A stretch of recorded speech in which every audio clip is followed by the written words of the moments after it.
கடந்த 6 மாதத்திற்கும் மேலாக தமிழக அரசு முற்று முழுவதுமாக முடங்கி கிடக்கிறது. ஆளும் தமிழக அரசு அதிகார போட்டியை மையப்படுத்தி இயங்குகிற காரணத்தினாலே மக்கள் நலனின் மீது அக்கறை இல்லாத தன்மை இருக்கிறது. வரலாறு காணாத இந்த வறட்சியை சமாளிக்கிற செயல்திறனோ சட்டம் ஒழுங்கு சீர்குலைவை கட்டுப்படுத்துகிற ஆற்றலோ இல்லாத வகையிலே தமிழக அரசு தத்தளித்துக் கொண்டிருக்கிறது. ஆகவே தமிழக அரசு உடனடியாக இந்த அதிகார போட்டியிலிருந்து தன்னை ஒழுங்குபடுத்திக் கொண்டு மக்கள் நலனில் அக்கறை செலுத்த வேண்டும் என்று விடுதலை சிறுத்தைகளின் சார்பிலே வலியுறுத்தி கேட்டுக்கொள்கிறோம். அண்மையிலே நடந்த நீட் தேர்வில் தமிழக அரசின் குளறுபடியான அணுகுமுறை என்பது ஒரு ஆளுமையற்ற முடிவெடுக்கும் திறனற்ற அரசாக தமிழக அரசு தள்ளாடுகிறது என்பதை வெளிப்படுத்தியிருக்கிறது. மணல் கொள்ளை தொடர்ந்து நடைபெற்றதனுடைய விளைவாக தமிழகம் இன்று பாலை நிலமாக மாறியிருக்கிறது. வனங்களும் வனங்களில் இருக்கிற மரங்களும் கொள்ளையடிக்கப்பட்டதனுடைய விளைவாக தமிழகத்தில் இருக்கிற நீர்நிலைகள் முறையாக கையாளப்படாததனுடைய விளைவாக வரலாறு காணாத வறட்சி என்று நிலவுகிறது. தமிழக அரசு உடனடியாக ஒவ்வொரு கிராமங்களிலும் குடிநீருக்கே பஞ்சம் என்கிற நிலை உருவாகி இருப்பதை கருத்தில் கொண்டு அவசரகால நடவடிக்கையை மேற்கொண்டு தமிழக மக்களை பாதுகாப்பதற்கு உறுதியான நடவடிக்கைகளை மேற்கொள்ள வேண்டும் என விடுதலை சிறுத்தைகள் சார்பிலே வற்புறுத்தி கேட்டுக்கொள்கிறோம். அகில இந்திய அளவில் மதவாதமும் சாதியவாதமும் என்று மேலோங்க தொடங்கி இருக்கிறது.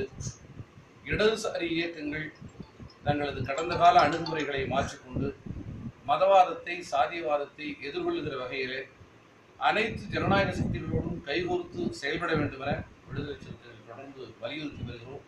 அகில இந்திய அளவில் தேர்தல் சீர்திருத்தம் ஒரு காலத்தின் கட்டாயமாக இருக்கிறது என்பதையும் விகிதாச்சார தேர்தல் முறை குறித்த ஒரு அவசியமான கலந்தாய்வு தேசிய அளவில் நடத்தப்படும் என்பதையும் வலியுறுத்தி இன்று பெரியகுளத்தில் விடுதலை சிறுத்தைகளின் சார்பிலே மாபெரும் பொதுக்கூட்டம் நடைபெற வருகிறது.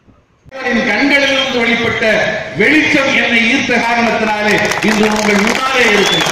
நெய்வேலியிலே சம்பளம் 1,40,000 ரூபாய். குவாலிட்டி கண்ட்ரோல் என்று சொல்லப்படுகிற அந்த தரக்கட்டுப்பாடு பிரிவில ஒரு செயற்பொறியாளராக பணியாற்றிக் கொண்டிருந்த நான் ஏற்பாடு செய்கிறேன் என்று சொல்லுகிற அளவிற்கு ஒரு எளிமையான வாழ்க்கையை வாழ்கிறேன். ஆண்டைகளிடமிருந்து கிடைக்கிற சம்பளத்தை விட அதோடு தூண்டி விடுகிற உணர்வுகளுக்காக வீடுகளை கொடுக்கிறாரே தவிர வீடுகளை கொடுத்துவிட்டு அவன் திரும்ப போகிற போது அவனுடைய வீடும் கூட ஒரு குடிசை வீடாகத்தான் இருக்கிறது. அவனை பிழையெடுப்பதற்கு கூட யாரும் ஆளவில்லை. அவன் பட்ட பிறகுதான் ஐயோ நாம் மாற்றிக்கொள்வோமே என்று வேதனைப்படுகிறான். ஆகவே தாழ்த்தப்பட்டவர்களை மாத்திரம் அணிநிறுத்துவதால் சாதி ஒழிந்துவிடாது. தாழ்த்தப்பட்டோர் அல்லாத ஜனநாயக சக்திகளையும் பிற்படுத்தப்பட்ட மக்களையும் இந்த மண்ணிலே தாழ்த்தப்பட்ட மக்களைப் போலவே சாதி ரீதியாக ஒடுக்கப்படுகிற நம்மை போலவே மத ரீதியான ஒடுக்குமுறைக்கு ஆளாக. ஆகவே அடிக்கடி நான் மேடையில் கடலூர் மாவட்டங்களிலே பேசுகிற போது சொல்வேன், அம்பலத்திலே நின்று தமிழில் பாட வேண்டும் என்று அடம் பிடித்தார். அம்பலத்தில் நின்று சமஸ்கிருதத்தில் தான் பாட முடியும். சாமி தாக்கப்பட்ட போது ஆறுமுகசாமியின் கரங்களை பிடித்துக் கொண்டு சாதி என்கிற உணர்வோடு அருந்ததியர்களுக்கு இடர்பாடுகளை உருவாக்கினால் அருந்ததியராகவே மாறி நின்று பறையர்கள் நடத்துகிற வன்முறைக்கு எதிராக போராடுகிறவர்கள் தான் விடுதலை சிறுத்தைகள். ஆகவே இதுதான் விடுதலை சிறுத்தைகளை பற்றிய ஒரு அடிப்படையான செய்தி என்பதை நான் இங்கே சொல்ல கடமைப்பட்டிருக்கிறேன். இதே பார்வையில் தான் ஏகாதிபத்தியத்திற்கு எதிராக இந்த தருணத்திலே சொல்வது எனது கடமை.